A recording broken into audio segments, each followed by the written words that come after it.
राम राम भाई, मेरे चैनल में आप सभी का हार्दिक स्वागत है। आइए सुनते हैं धरती माता की कथा। एक नगर में एक बुढ़िया रहती थी। उसके हैं 2 बच्चे थे, एक लड़का और एक लड़की। उसका पति है पहले है मर चुका था, तो वह बहुत गरीब थी है और वह अपने बेटे बच्चों से बहुत प्यार करती थी। वह उसने अपने बच्चे बहुत लाड प्यार से पाले हुए थे। तो एक दिन है वह अपने बच्चे लड़के से बोली, बेटा तुम्हारी बहन अभी है जवान हो गई है, मैं पता नहीं कितने दिन की हूँ, इसे है अपने है जैसा घर बार है और है लड़का देखकर इसकी शादी कर देना। तो यह कहकर कुछ दिन बाद है उसकी माता गुजर गई।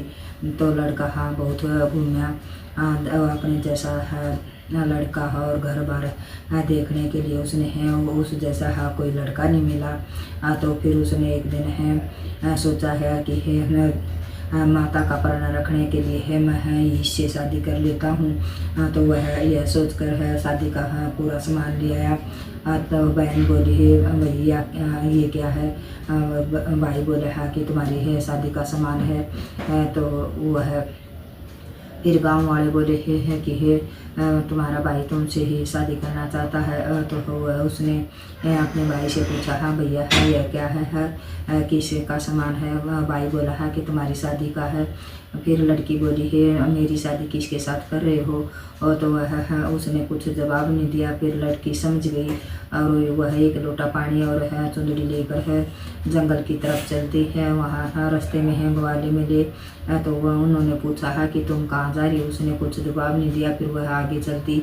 आगे जाने के बाद वह उसने लोटा और चुंदड़ी रख दिया और चप्पल निकाल दी और धरती माता से अरदास लगाई, हे धरती माता तुम मुझे अपने अंदर संभालो हो, नहीं तो घोर पाप हो जाएगा, घोर नष्ट हो जाएगा।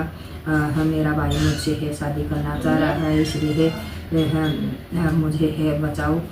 तो वह यह करने के बाद में धरती माता फट गई। वह उसके अंदर समा आने लगी।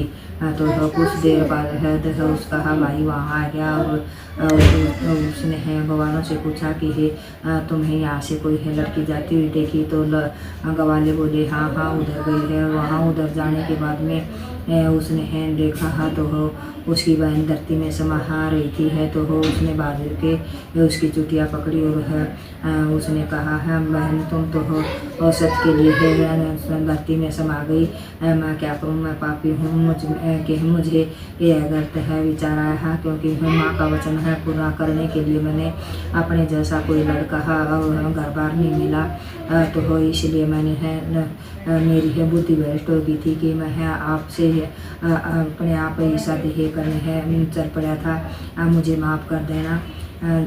जैसे यह है धरती माता की कथा है। अगर अच्छी लगी तो सब्सक्राइब करना और कमेंट करके जरूर बताना भाई कैसी लगी। जय हो धरती माता की, जय सच्चे दरबार।